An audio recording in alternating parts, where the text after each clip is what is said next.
y a les allumettes.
Une voix crie, frayez dans le désert le chemin du Seigneur, et le Seigneur paraîtra parmi vous comme un sauveur.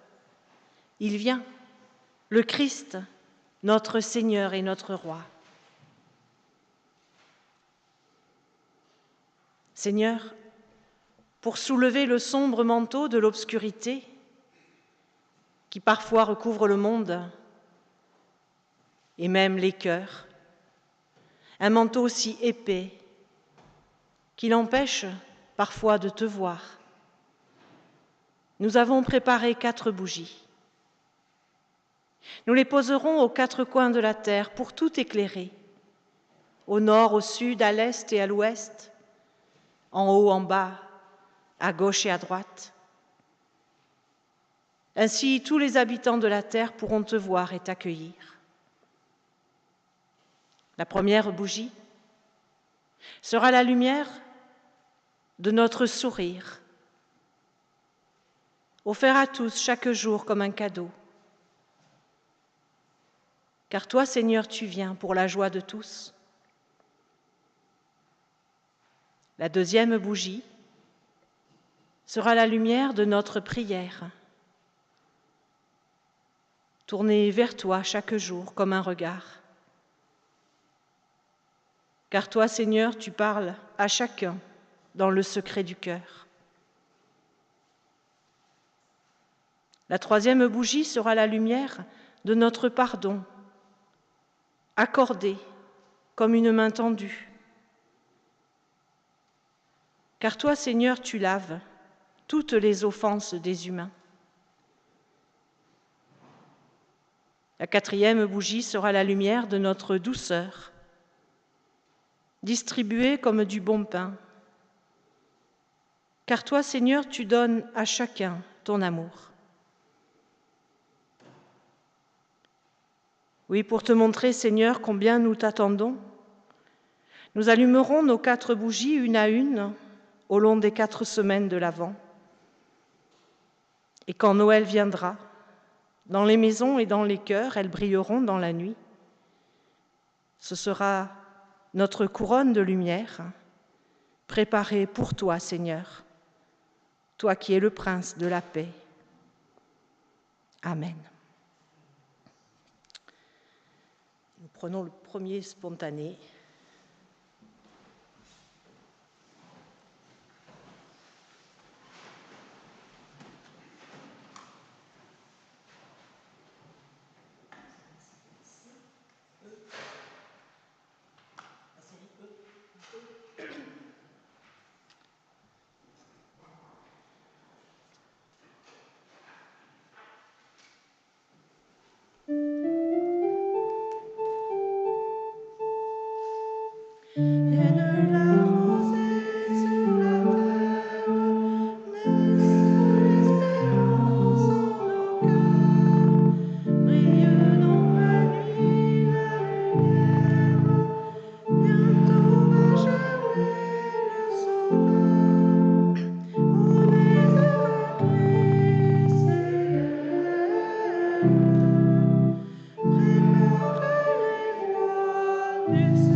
Seigneur, ce temps de l'Avent, tu nous le donnes comme un chemin à préparer,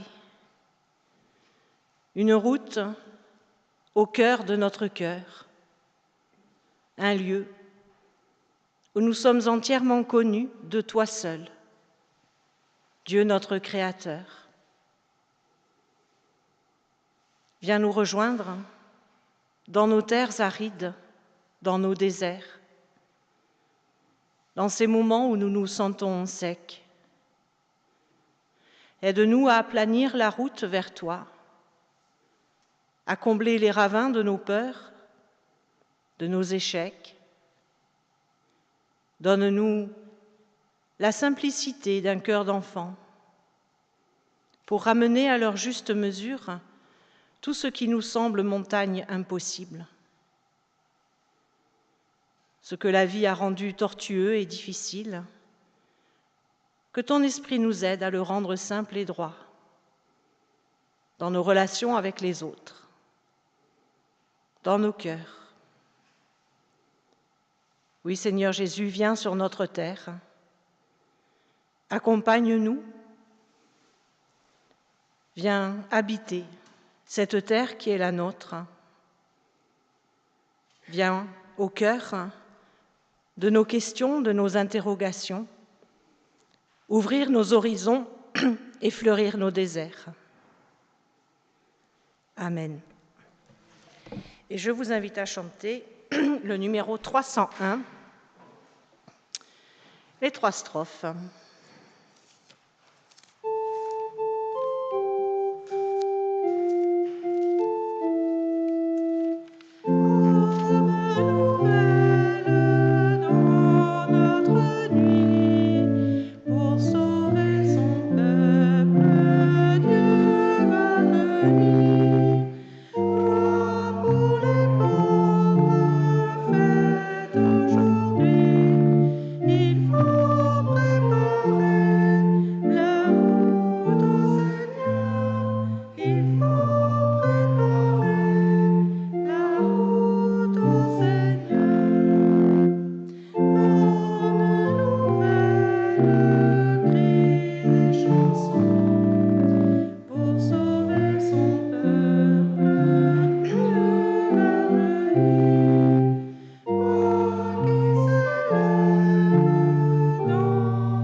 Inclinons-nous devant le Seigneur.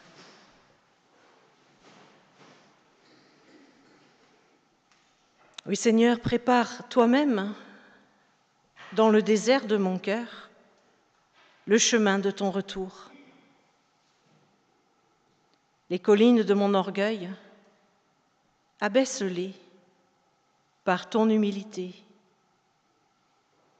Les vallées du désespoir, comble-les par ton espérance. Les chemins tortueux de mes mensonges, redresse-les par ta vérité. Et que s'épanouissent dans mon hiver les fleurs de ta joie.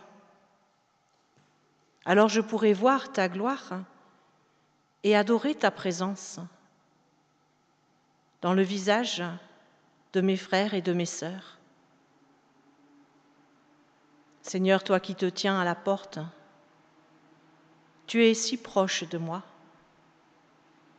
je te prie, dépose en mon cœur le trésor de ta patience jusqu'au jour de ta venue. Amen.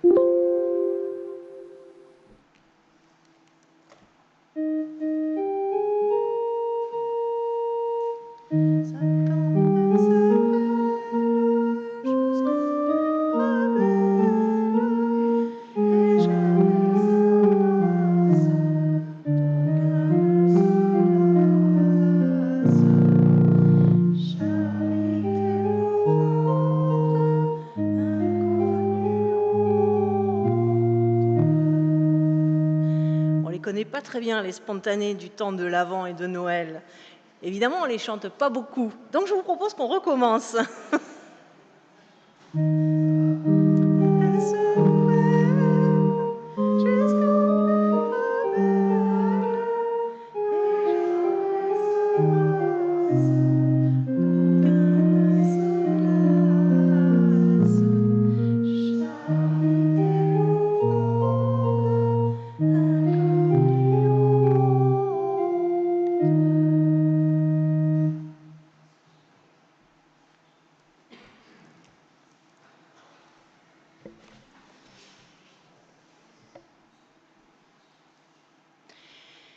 Le Seigneur te dit ceci, lui qui t'a créé et formé, n'aie pas peur, je te libère, je t'ai appelé par ton nom, tu es à moi.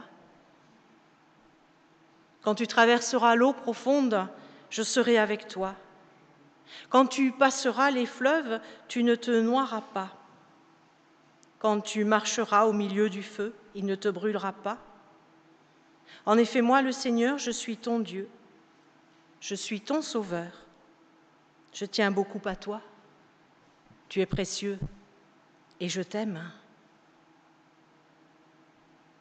Oui, Père, tu sais tout de moi. Tu connais mon nom, mes peurs et mes joies, mes fidélités et mes trahisons. Tu as cheminé avec moi le long des sentiers étroits que dessine la vie. Tu as essuyé mes larmes au jour de la détresse.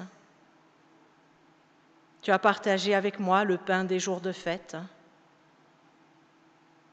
Tu m'as pris dans tes bras pour danser la joie sur le parvis de ton Église. Oui, Père, tu m'aimes encore, tu m'aimes plus fort. Loué sois-tu. Amen.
Au cœur de notre espérance, il y a le bonheur de Dieu qui vient jusqu'à nous. Heureux sommes-nous si nous croyons à l'accomplissement de cette bonne nouvelle. Il est au milieu de nous, il vient, il reste avec nous. Celui que les prophètes ont chanté, celui que Marie attendait avec amour, celui dont Jean-Baptiste a révélé la présence, celui dont les hommes guettaient la venue avec impatience. Il est la lumière qui entr'ouvre les ténèbres. Il est la promesse réalisée, la promesse de Dieu enfantée dans le monde. Amis, à l'approche de Noël, veillons dans la prière et l'amour afin d'être prêts pour accueillir celui qui est la promesse prenant corps au milieu de nous. Amen.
Et nous prions avant d'ouvrir la Bible.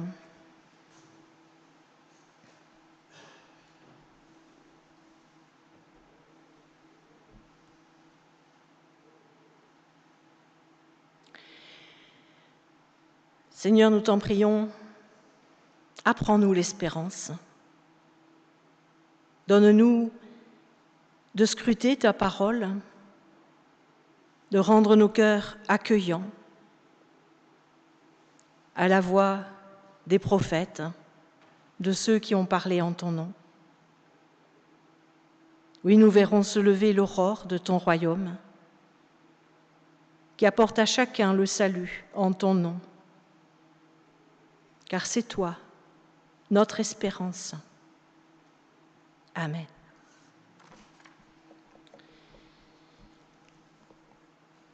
La première des lectures qui nous sont proposées ce matin est au livre du prophète Ésaïe, au chapitre 11, les versets 1 à 10.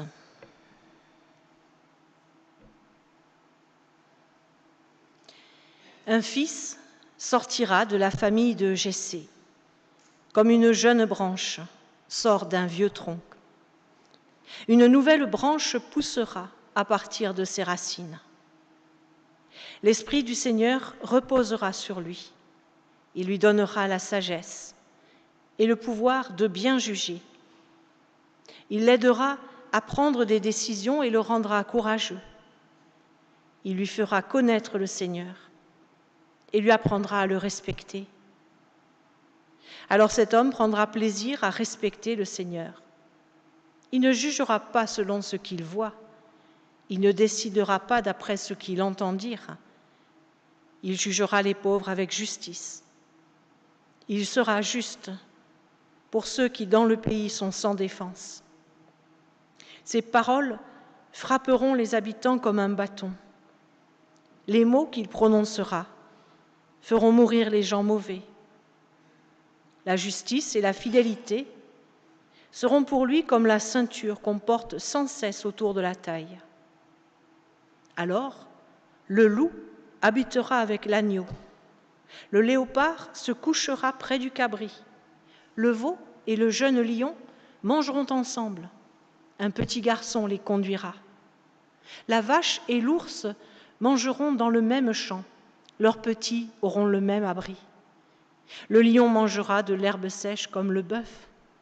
Le bébé jouera sur le nid du serpent. Le petit garçon pourra mettre la main dans la cachette de la vipère.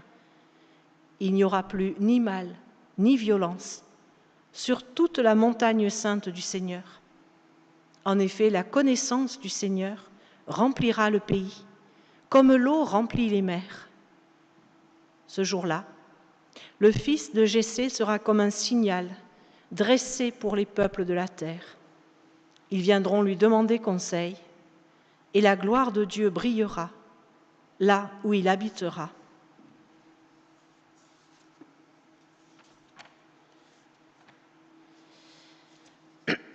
Et puis dans l'Épître aux Romains, au chapitre 15, les versets 4 à 9.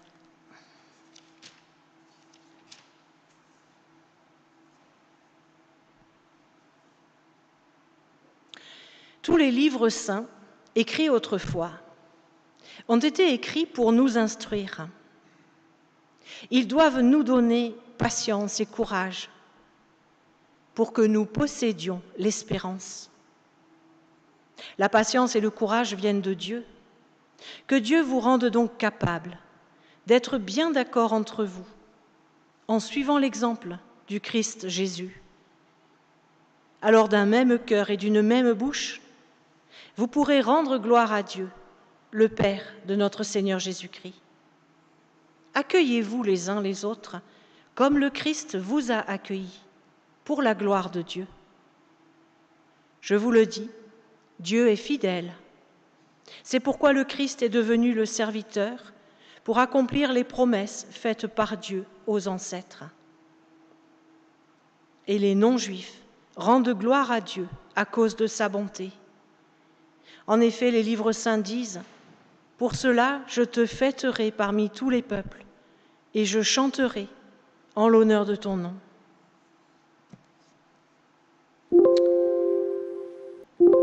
Et je vous propose donc de chanter le psaume 72, les strophes 1 à 4.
Et enfin, nous lisons dans l'évangile de Matthieu, au chapitre 3, les versets 1 à 12.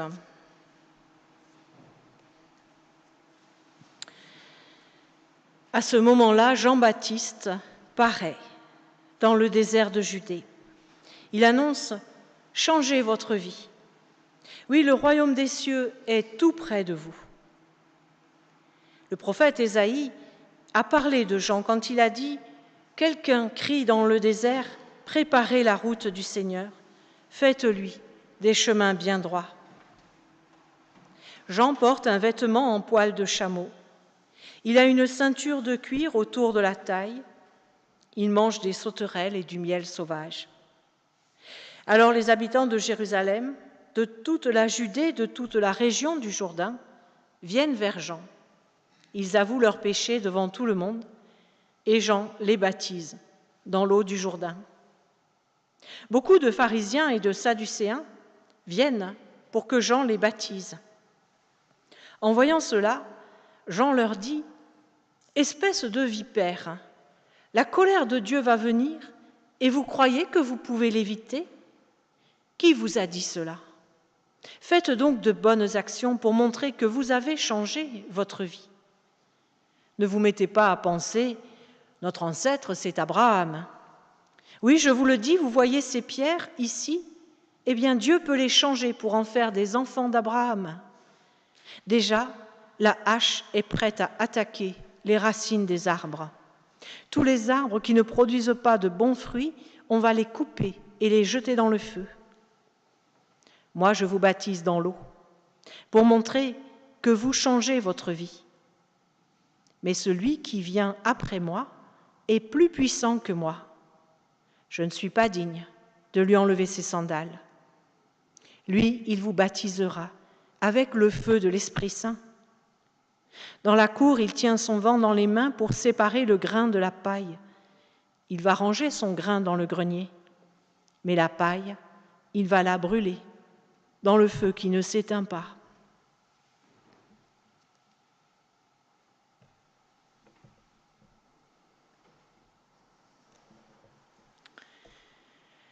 Nous avons allumé 2 bougies de la couronne de l'Avent pour nous rappeler que nous sommes dans cette période des 4 semaines qui nous mènent à Noël. Et le prophète Ésaïe et Jean-Baptiste sont 2 personnages de la Bible qui nous guident traditionnellement sur cette route de l'attente, de l'Avent. 2 prophètes qui nous aident à nous préparer, à nous habiller le cœur dans notre marche vers Noël.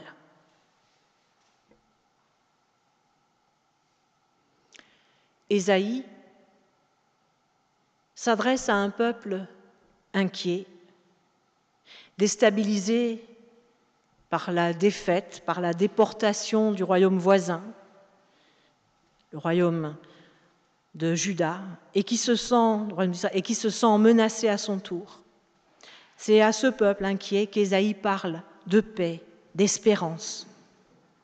Et alors que les gens tremblent et se désolent, le prophète annonce la venue d'un Messie, la venue du roi choisi par Dieu. Ce sera un descendant de David, un fils de Jessé, David qui est le roi modèle. Mais il sera plus grand encore que David, il sera inspiré par l'Esprit Saint, Dieu lui-même régnera avec lui, et même les animaux changeront de comportement, toute agressivité, toute violence disparaîtront. Plus de guerre, plus de meurtre, plus de souffrance, parce que le pays sera rempli de la connaissance du Seigneur comme la mer que comblent les eaux.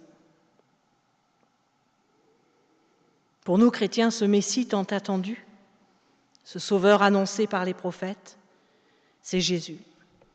Jésus dont nous allons bientôt célébrer la naissance, comme nous le faisons chaque année à la même époque.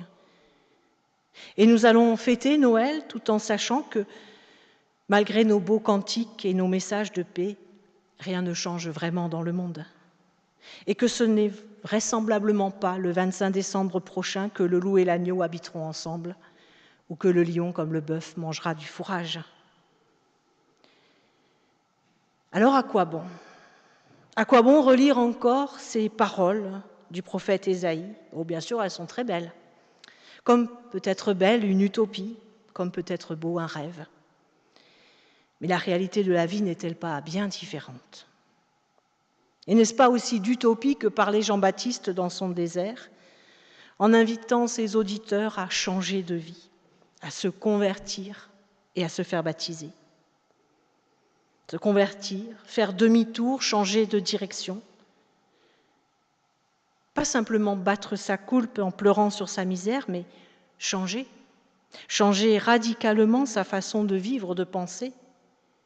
Et Jean-Baptiste n'hésite pas à traiter d'engeance de vipères ceux qui pensent que le baptême dans le Jourdain leur permettra simplement de remettre les compteurs à zéro face à Dieu et qu'ils pourront ensuite continuer sur la même route qu'avant.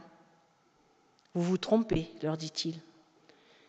Si vous croyez que vous en serez quitte avec Dieu simplement parce que vous aurez plongé dans le Jourdain.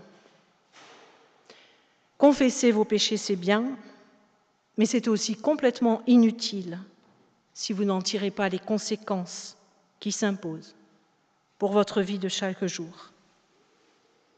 Je ne baptise pas pour vous donner un sauf-conduit pour le paradis, pour que vous puissiez dormir sur vos deux oreilles, mais pour signifier que vous pouvez changer. Vous pouvez changer votre façon de vivre. Vous pouvez prendre une autre direction. Oui, Dieu nous ouvre un avenir. Il nous fait confiance. Il nous promet que nous ne sommes pas définitivement enfermés dans nos défauts, que nous ne sommes pas définitivement programmés pour répéter toujours les mêmes erreurs, les mêmes souffrances. Nous avons du mal à croire que les gens autour de nous et nous-mêmes puissions changer.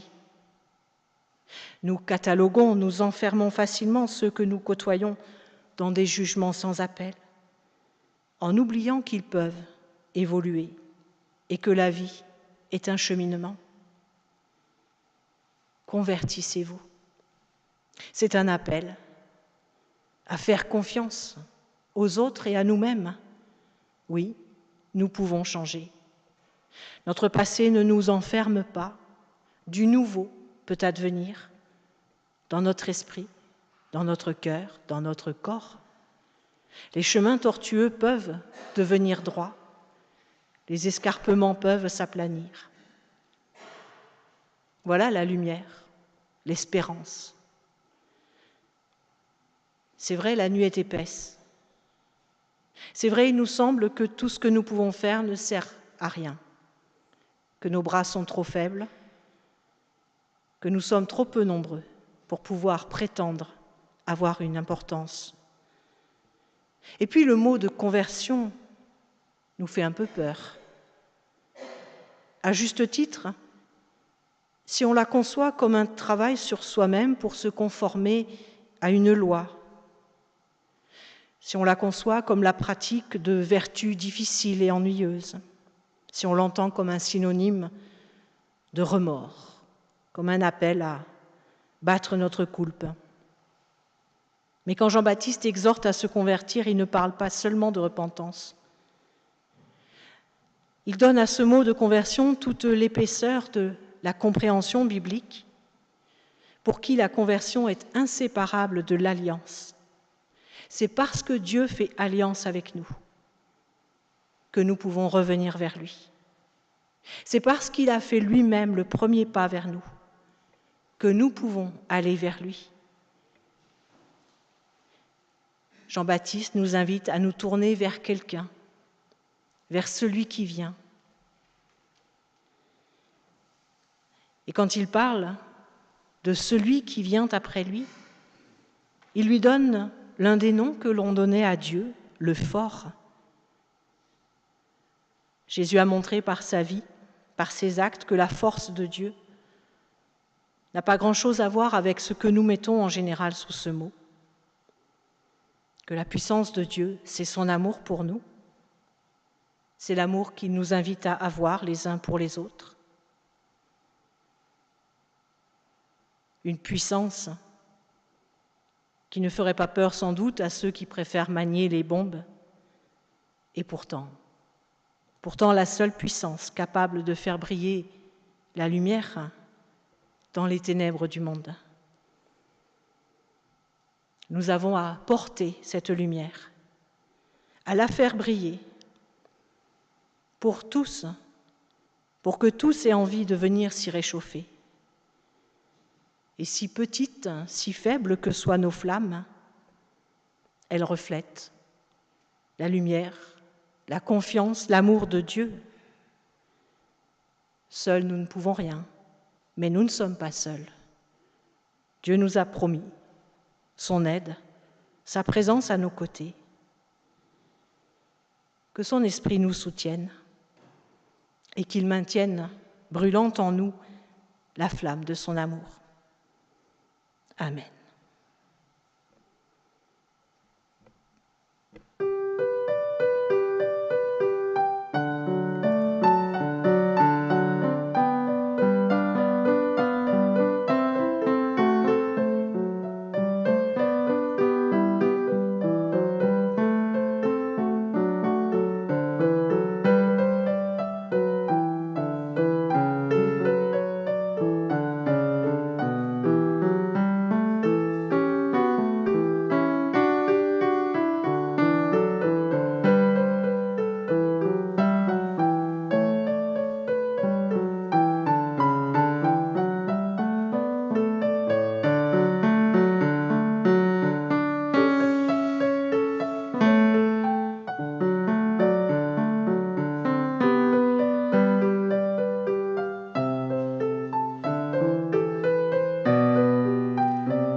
Je vous invite à chanter le numéro 303,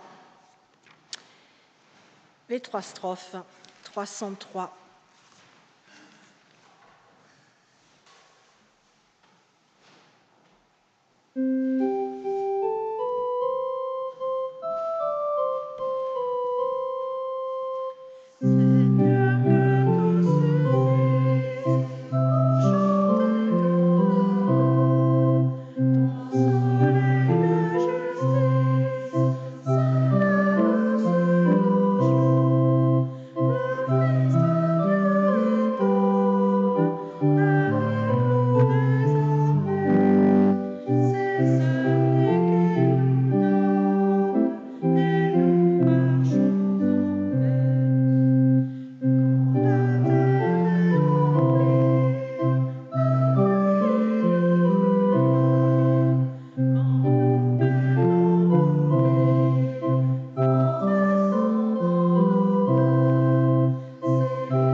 Je vous invite à confesser notre foi avec le texte numéro 6,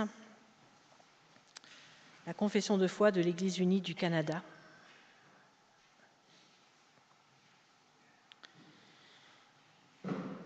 Nous ne sommes pas seuls.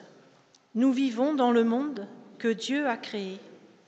Nous croyons en Dieu qui a créé et qui continue à créer, qui est venu en Jésus, parole faite chair, pour réconcilier et renouveler, qui travaille en nous et parmi nous par son esprit. Nous avons confiance en lui. Nous sommes appelés à constituer l'Église pour célébrer la présence de Dieu, pour vivre avec respect dans la création, pour aimer et servir les autres, pour rechercher la justice et résister au mal, pour proclamer Jésus, crucifié et ressuscité, notre juge et notre espérance. Dans la vie, dans la mort, dans la vie au-delà de la mort, Dieu est avec nous. Nous ne sommes pas seuls. Grâce soit rendue à Dieu.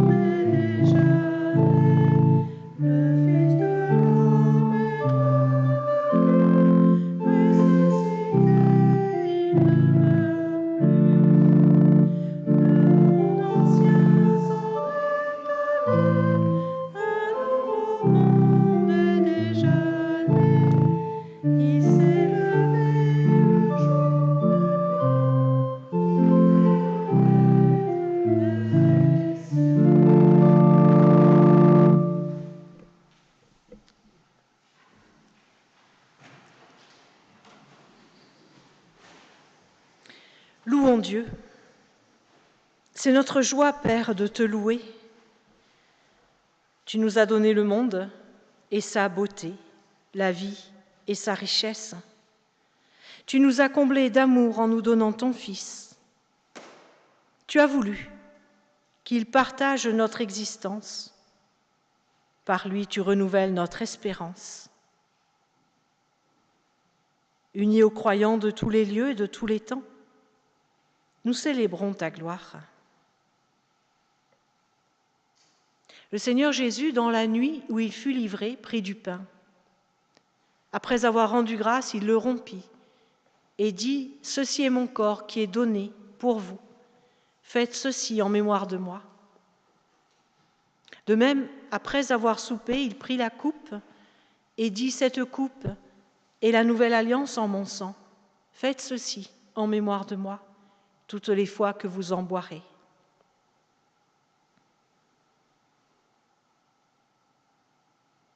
Père, nous voici réunis pour partager le pain et le vin en mémoire de ton Fils. Envoie sur nous ton Saint-Esprit pour que nous les recevions comme les signes dont notre foi a besoin. Qu'ils soient notre force jusqu'au jour où nous vivrons dans la plénitude de ton royaume. C'est au nom de Jésus-Christ que nous te prions. Et avec lui, nous te disons, notre Père, qui es aux cieux, que ton nom soit sanctifié, que ton règne vienne, que ta volonté soit faite sur la terre comme au ciel. Donne-nous aujourd'hui notre pain de ce jour. Pardonne-nous nos offenses, comme nous pardonnons aussi à ceux qui nous ont offensés. Et ne nous laisse pas entrer en tentation, mais délivre-nous du mal, car c'est à toi qu'appartiennent le règne, la puissance et la gloire au siècle des siècles. Amen. Heureux les invités au repas du Seigneur, que celles et ceux qui reconnaissent en Jésus-Christ le Seigneur et désirent partager son repas, viennent maintenant former le cercle autour de la table. Venez, car tout est prêt.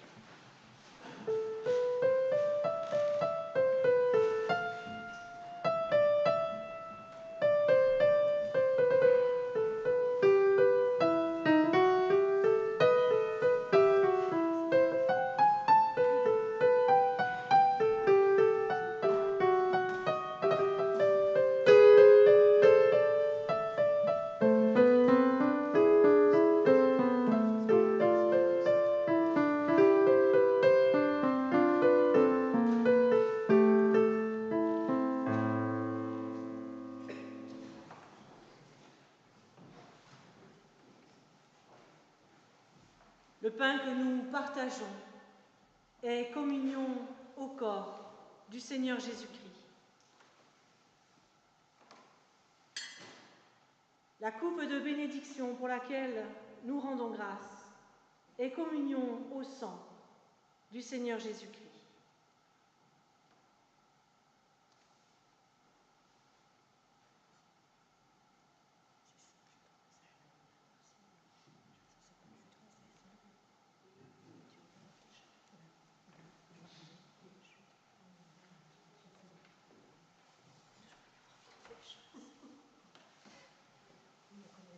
Donc les plateaux qui vont circuler, vous avez d'un côté des jus de raisin, de l'autre côté du vin. C'est indiqué par des petites flèches. Et le plateau va passer d'un côté et de l'autre, et puis en revenant, vous pourrez poser vos verres vides.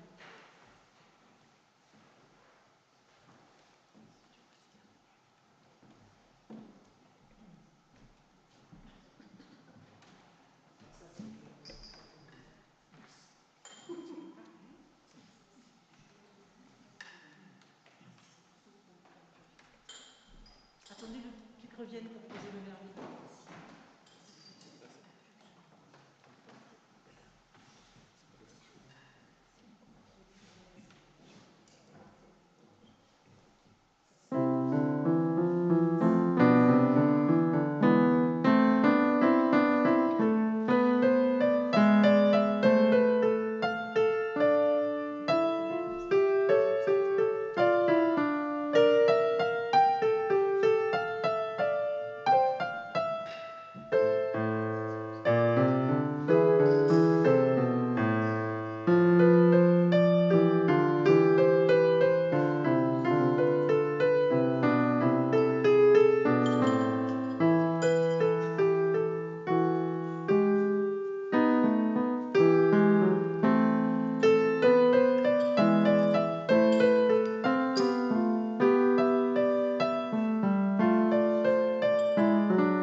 Père, loué sois-tu pour la force et le réconfort que tu nous donnes et pour la joie de ce repas. Pris en communion avec le ressuscité. Loué sois-tu pour l'unité en un même corps de celles et ceux qui partagent le pain et le vin et pour la venue de ton royaume. Allons en paix dans la joie du Seigneur.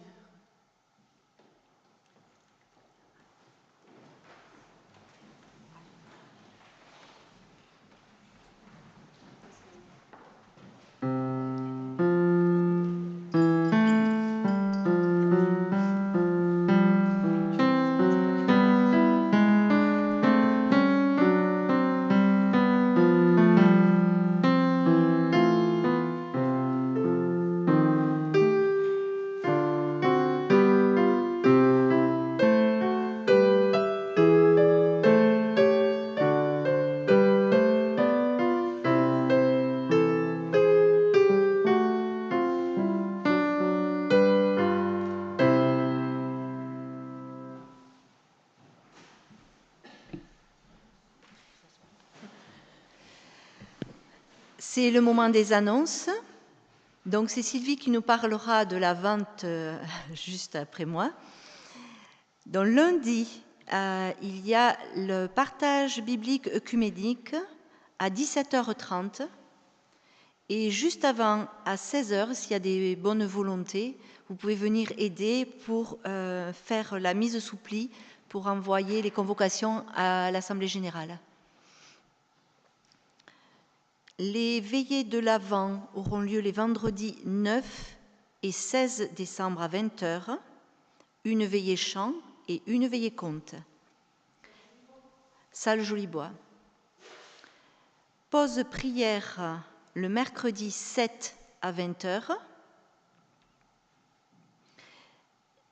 École biblique et catéchisme le dimanche 11. Le 6 à 19 heures, vous êtes invités à une réunion pour discuter de la charte pour une église de témoins, les nouveaux ministères, pour le prochain synode, pour donner votre avis. Pour le 14 à 19 heures. Voilà, pour discuter de la charte pour une église de témoins. Voilà, Nadine vous en dira un petit mot. Le samedi 17 à 20h30, il y a un concert de Noël du chœur Accord Voix Baroque. Donc le samedi 17 à 20h30. Et à l'issue du culte, le dimanche 18, il y aura une assemblée générale pour solliciter l'accord de la communauté qui est nécessaire pour nous permettre la vente d'une partie du jardin du presbytère. Donc, AG le dimanche 18 à la sortie du culte. La veillée de Noël aura lieu le samedi 24 à 18h30 et le culte de Noël le 25 décembre. Donc, je laisse la parole peut-être à Sylvie.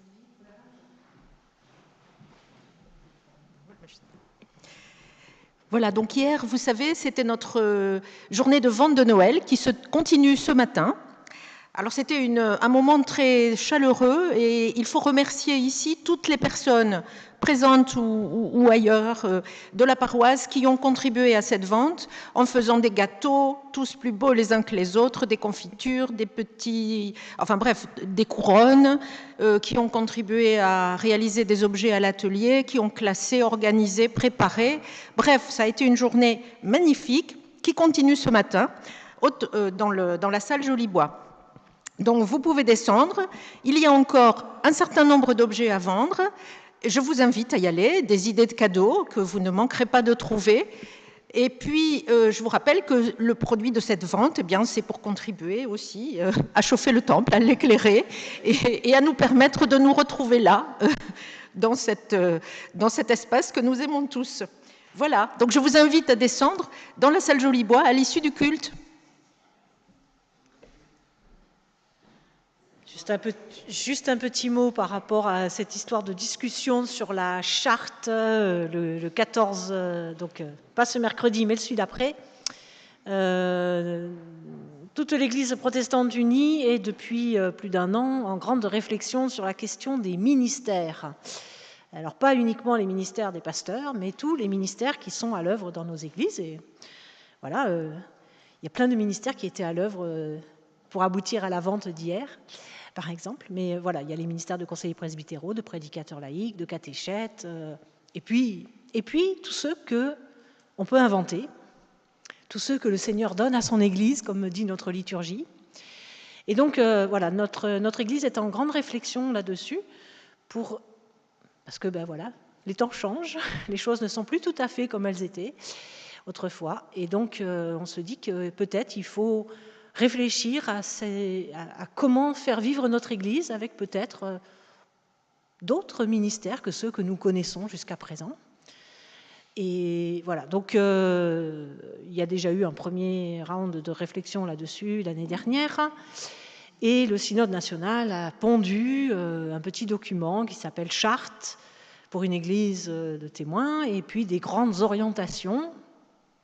Et donc on est invité à s'approprier ces documents du Synode national et à les discuter entre nous, à y réfléchir, et puis ça nourrira la réflexion qu'on aura à faire à partir de février certainement.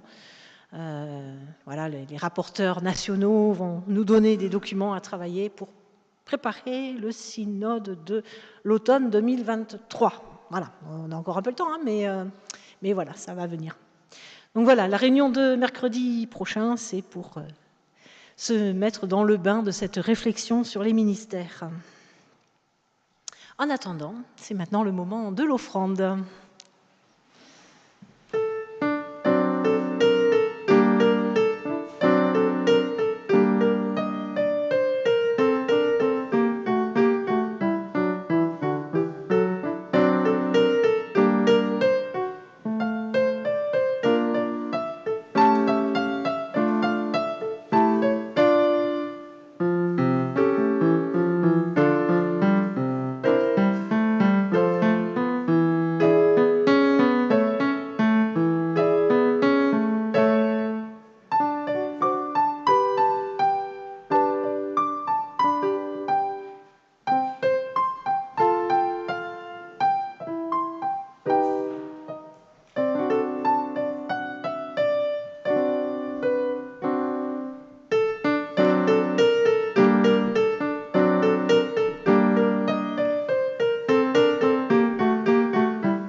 Unissons-nous dans la prière.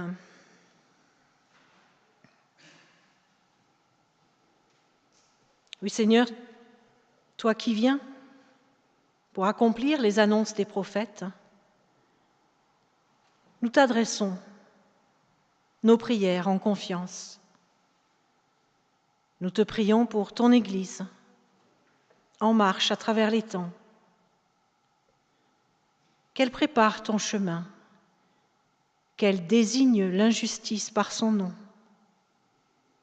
et qu'elle éclaire par la vérité celles et ceux qui sont en recherche.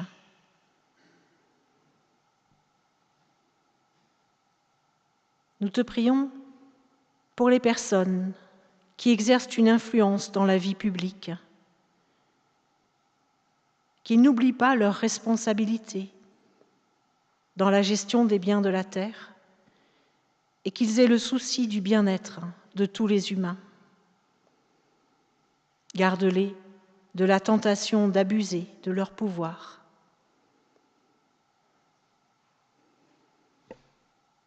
En cette période avant Noël, nous te prions pour toutes les personnes stressées, surmenées, pour toutes celles, tous ceux pour qui Noël est une angoisse, qu'ils trouvent un espace pour reposer leur corps et leur âme. Nous te prions les uns pour les autres. Garde nos sens en éveil pour que nous percevions les signes de ta venue, que nous reconnaissions ta présence dans les personnes au travers desquelles tu viens à notre rencontre. Oui, Seigneur, c'est toi que nous attendons. Comble notre aspiration profonde et conduis toutes tes créatures à la merveilleuse liberté des enfants de Dieu, car tu es notre espérance aujourd'hui et chaque jour. Amen. Et pour nous placer ensemble sous la bénédiction de Dieu, je vous invite à vous lever. Le Seigneur nous bénit et nous garde. Le Seigneur fait resplendir sur nous sa lumière et nous accorde sa grâce. Le Seigneur tourne son regard vers nous et nous donne la paix. Amen.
Voilà, on vous a dit que vendredi, il y avait la première des veillées de l'Avent. Elle va être consacrée au plaisir de chanter. Donc si vous aimez chanter, venez chanter les chants de Noël qu'on a l'occasion de chanter qu'une fois par an. Et puis peut-être qu'on pourra en profiter pour répéter un peu aussi les spontanés. D'ici là, bonne semaine.